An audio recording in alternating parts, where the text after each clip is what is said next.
All right, well, on behalf of the Independence Chamber of Commerce in the City of Independence, welcome to First Friday. Before we get started, I always like to thank our business sponsor.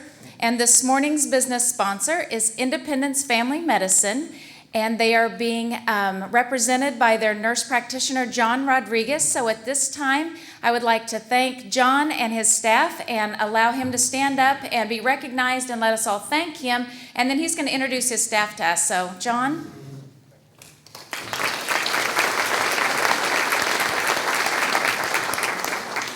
Good morning. I'd like to thank everybody for coming out this morning and allowing us to host the First Friday. Really quick so we can get down to what we're here for. I want to introduce my staff at the office. We have Crystal, our medical assistant, Nancy, our receptionist. We have two people from the hospital that work in surgery, Julie Nickel and Libby. Libby is the director of surgery at Wilson County. Our HR director, Laura, and our foundation coordinator and marketing, Janice Reese. Thanks, John, and thanks, Independence Family Medicine. What that means to all of you is that they are the ones who paid for the fresh muffins and the hot coffee from Annie Mae's. So for that, thank you very much. First Friday is a new event. We're almost to the point where we can't say that anymore. It started in October, and so it's been going strong for 10 months, and it is going strong because I typically, when we first started, we were setting up for around 60 and we were having 40. And then we made that 50 mark, and we were pretty pumped. And then we made 60, and that meant that we were full in here. And then in June, we had Mercy Hospital and Coffeyville Regional Medical Center, and that event brought out over 250. This room was packed. So we took off July because of the holiday, so I went back to setting up for 60 today, and as I can see, it's growing even more. So sorry to the back row people, but thank you for coming. I'm glad we're at capacity in here, or not capacity, there's room for everybody, and next month I will set up even more tables, and we'll order more food, and we'll just keep letting this program grow and grow. The First Friday is open to the public, and for those of you who are new, it's an opportunity for you to come and visit with your friends, obviously, or meet new people and network, and then finally just listen, learn, and ask questions. And today we're going to have that opportunity to meet new people and to listen and learn and ask questions regarding things that are going on in our city. So speaking of things that are going on, I always try to do an update on things that are happening. I'll let you turn your programs over. There's a calendar on the back that we'll be flashing out to our chamber members this afternoon and posting on our Facebook page. There are a few errors, and it's completely my fault, and I'll fix those for you so that when you walk out of here, you have those corrections. But I do want to let you know that Saturday will be Farmers Market, and then next Saturday will be our last Farmers Market. So if you want to get your tomato and green bean fix, you better get there tomorrow or next Saturday. And then next Wednesday, we have a very important program. It's called the Yellow Ribbon Suicide Prevention Program, and it's right here in the Civic Center next Wednesday from 6 to 7:30.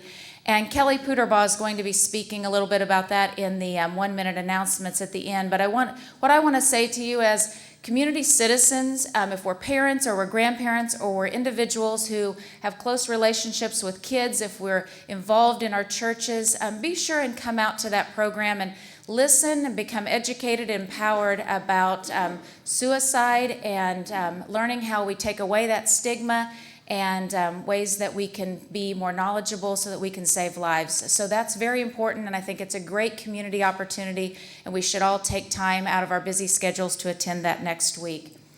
Next week is also the kickoff for back to school. It's hard to believe that school is going to be starting, but we're having our Independence Goes Back to School event, and it's out in Riverside Park in the Oval. Lots of activities going on.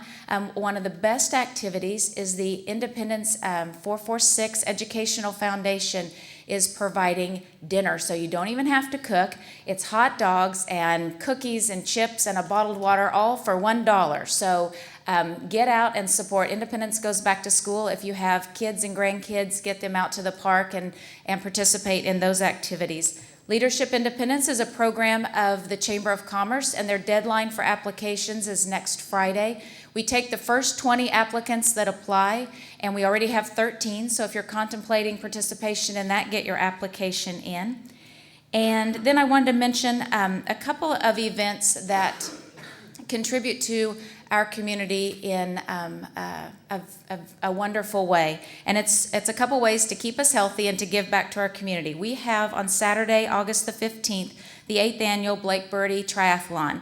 So, and of course, you know, I was talking to Ann yesterday that that family has a foundation in Blake's memory, and they raise money for pediatric cancer research. So if you are interested in checking something off your bucket list, then participate in the Blake Birdie Triathlon. Get signed up. It's August the 15th, and that's for kids and adults. And then we also have another great event in September, and that's the 12th, and that's the Yana Julian Fun Run.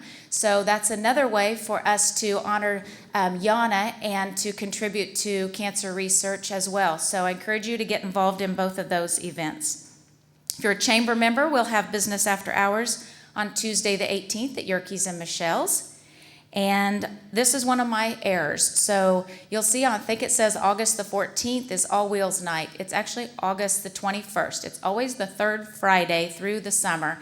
And it's actually their last one for the summer months. And we're going to have kids' night out there. So Terry Scott already has a great band planned, and people will be bringing down their shined up cars and their motorcycles. They'll have a special menu at the Independent Soda Fountain, and we're going to have some kids event, probably some popsicles and face painting and things like that. So if you've not been out to All Wheels Night, I encourage you to go downtown on Friday evening the 21st and enjoy that from 6 to 8.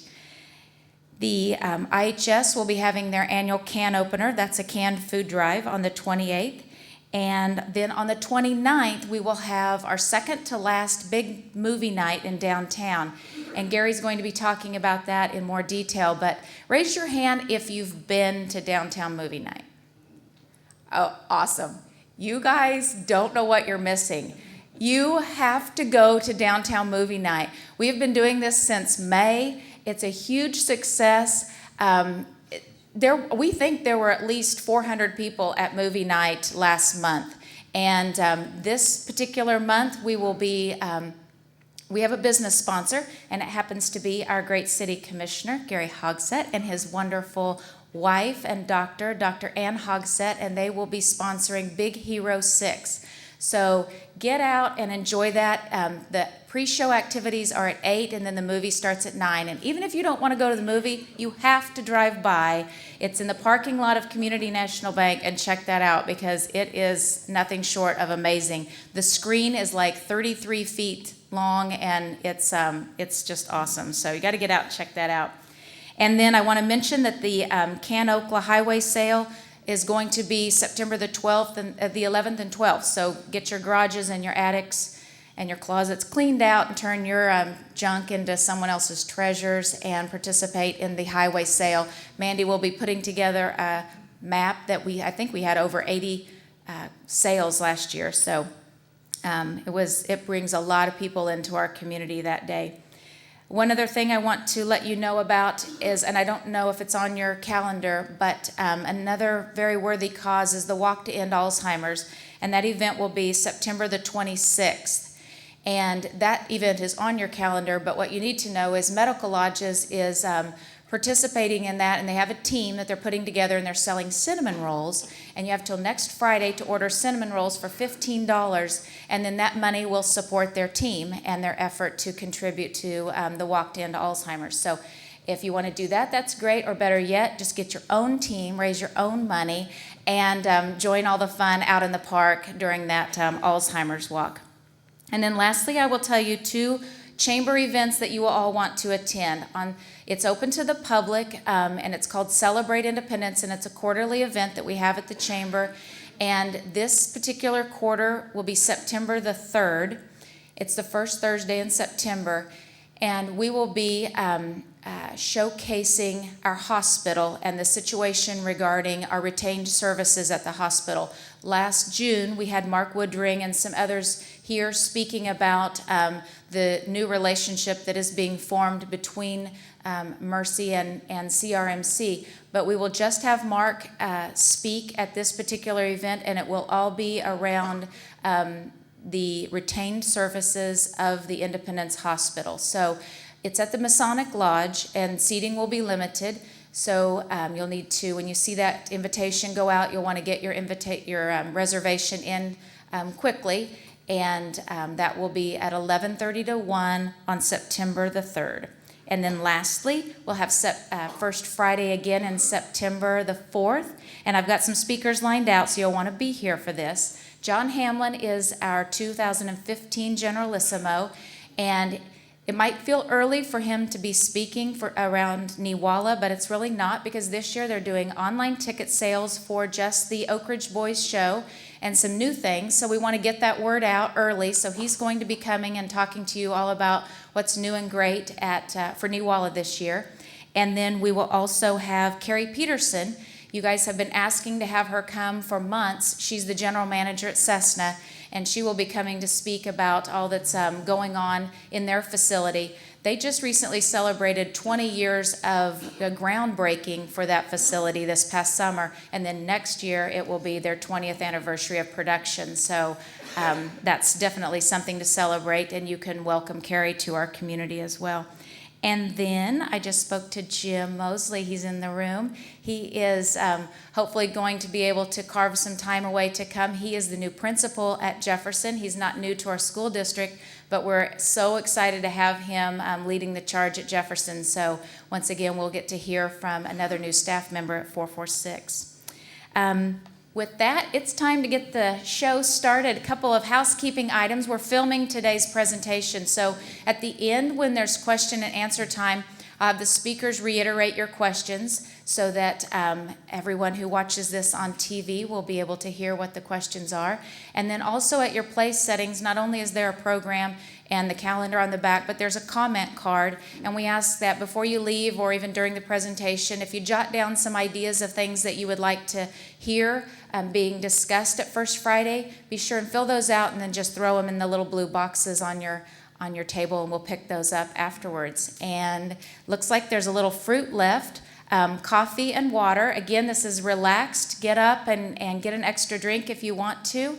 And again, thank you for coming, and it's time to turn it over to our first speaker, our city manager, Micky Webb, who is going to be talking to us about all the great things that are happening regarding our roads and construction. You know, that might feel like a pain to some of us, but you know what it means? It means we're investing in our community. That's what it means. It means we're not going to drive over bumpy roads and things like that, that Independence is going to be smooth sailing soon. So welcome, Micky Webb.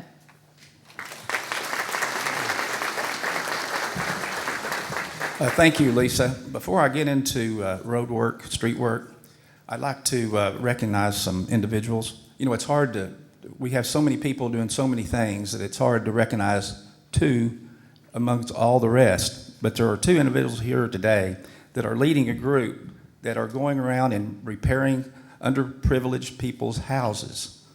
They call themselves the Church Has Left the Building. And Jerry Bright and Chris Mitchell are here. Would you please stand? On behalf of the City of Independence, I thank you for your work. It's a great thing you're doing. Also, before I get into the street work, I'd like to recognize the railroad, Watco.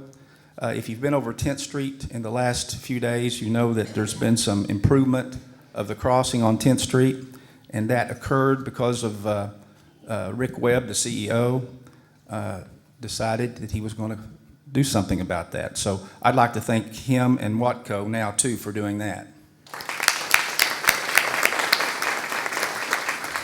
Also, yesterday, Mr.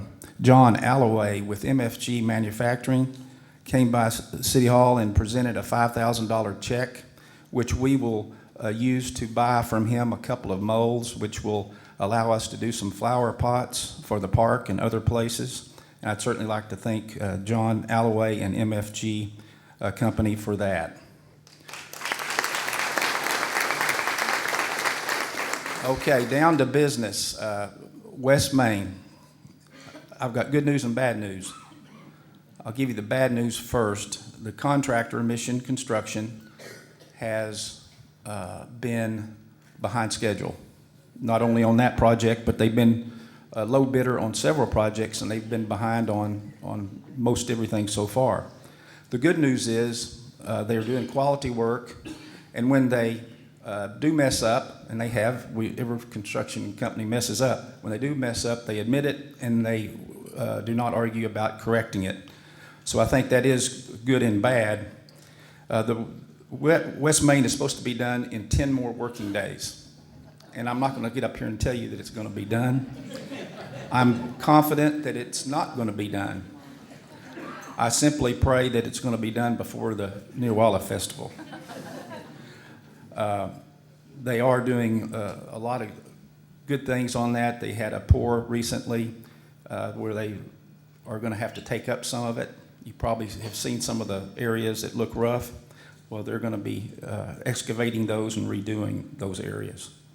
Also on 10th and Chestnut, I've had some questions about why are we even doing 10th and Chestnut. Well, if you were a truck driver, you wouldn't have to ask that question. And they have repeatedly complained to KDOT, and KDOT has responded with a proposal for historically with a loop around Independence. And we believe that by doing these improvements, both on West Main and the 10th and Chestnut area, we can avoid that loop going around and diverting the traffic from our city. As far as that project is concerned, it is scheduled to be completed by October 15th, before the festival as well. And if you're going to ask me if I'm confident that's going to be completed on time, I'm not confident that's going to be completed on time. There is a $1,500 liquidated damages on the West Main project, and I think it's $3,500 on the on the 10th and Chestnut. So there will be some damages that they'll have to pay if the city does experience loss. We've also just recently awarded a bid on a couple of clink projects. Actually, we're going to award them on the next meeting, August 13th. We had it's Penn Avenue from West Oak Street to Rajah Road and Cliff Road. That is North Penn, basically. Also, East Main, Park Boulevard to Cement Street. That was be awarded to the same contractor. We've also got the intersection at Peter Pan and West Main under design. That project is scheduled to start in 2017. We've also got a sewer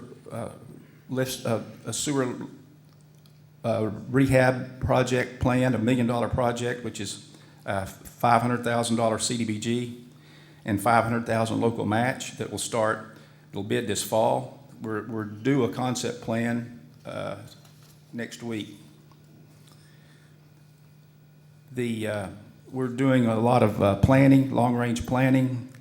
We've done GIS. We're putting all of our utilities on GIS where we can then, when we pull up and see what's on each property in the city.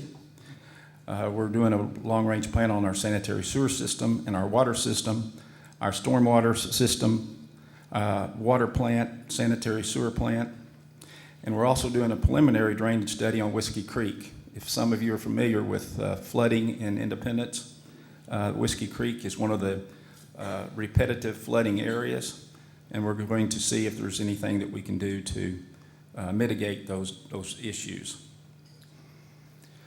Also, we have started on the third phase of the ADA.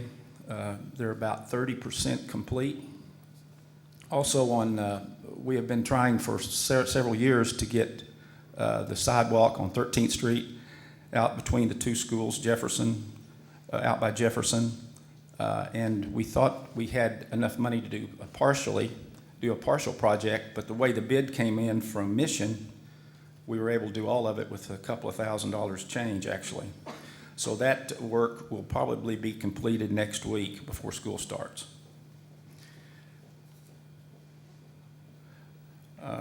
We also have the Stevens building at the park due to start, and the ticket booth out there is complete. The train canopy, we're having to re-scope it to get it more realistic with budgetary constraints. And we have completed the work on Monkey Island. If I got time for questions? Let's do it at the end. Okay. She said we'll do it at the end. Thank you for your time. Thank you for coming.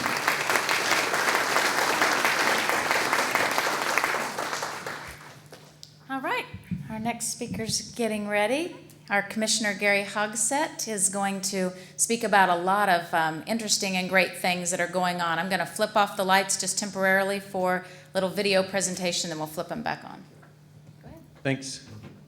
I'm going to talk fast because Lisa is ruthless when you go over your time, although I want everybody to notice she went way over on her time, way over.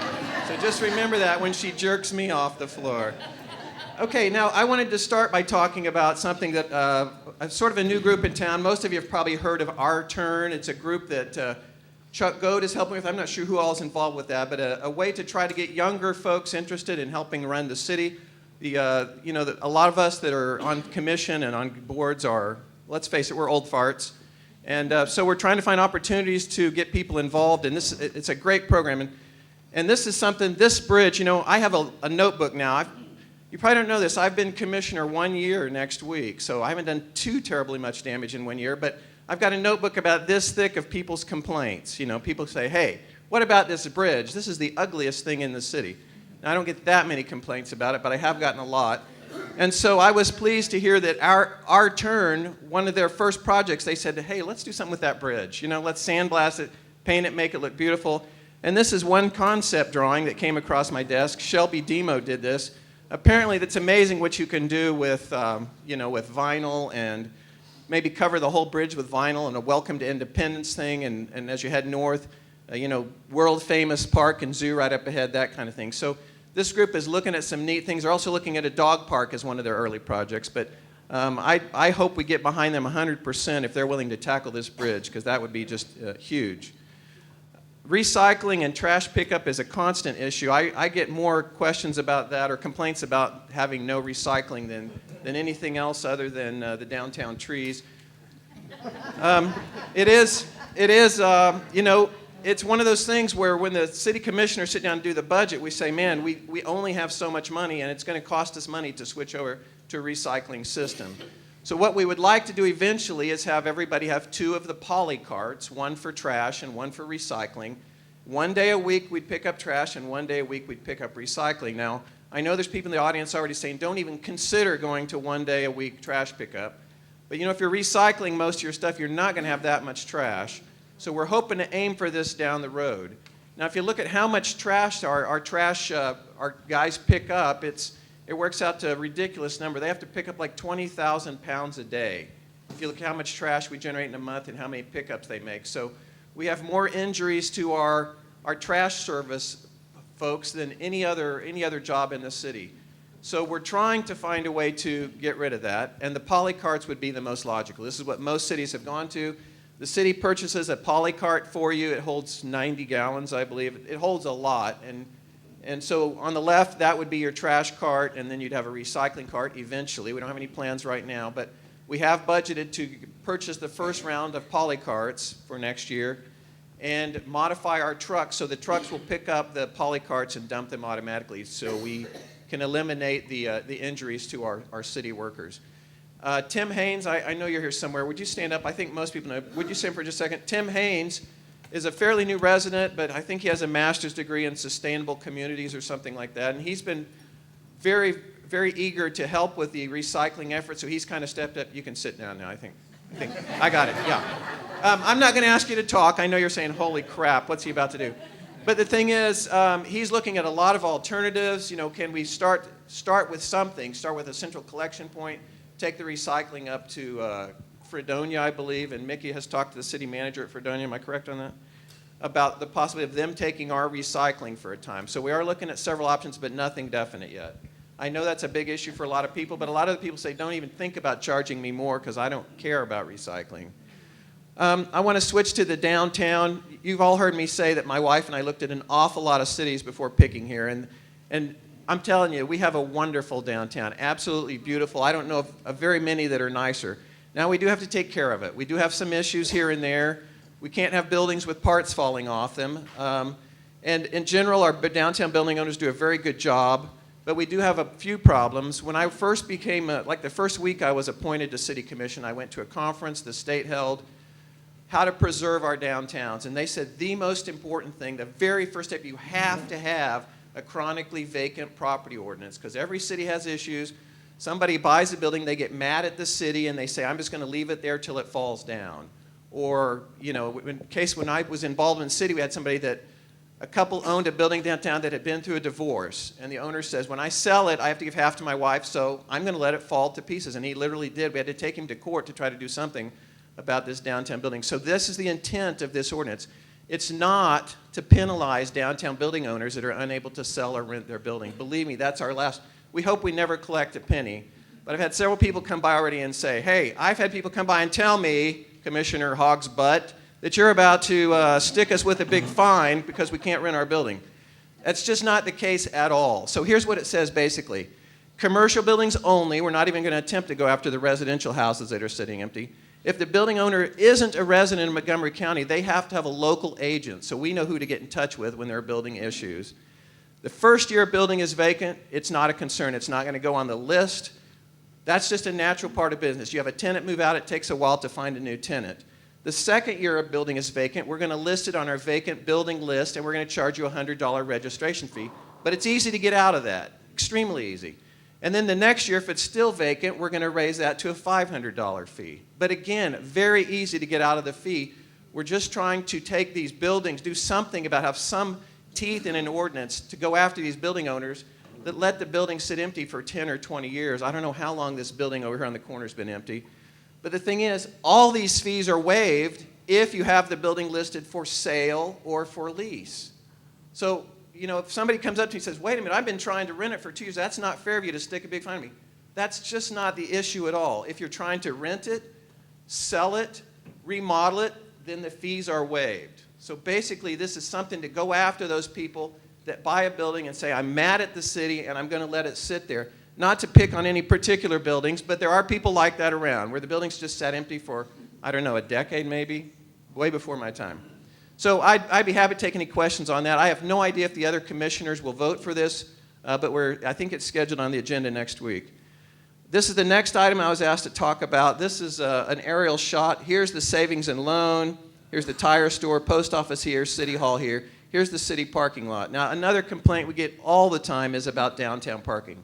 Ironically, we also get complaints that there aren't enough people downtown, but parking is a problem. Apparently, when our downtown was designed 125 years ago, there weren't a lot of cars down there because it is a problem. So this particular building is what I'm going to talk about.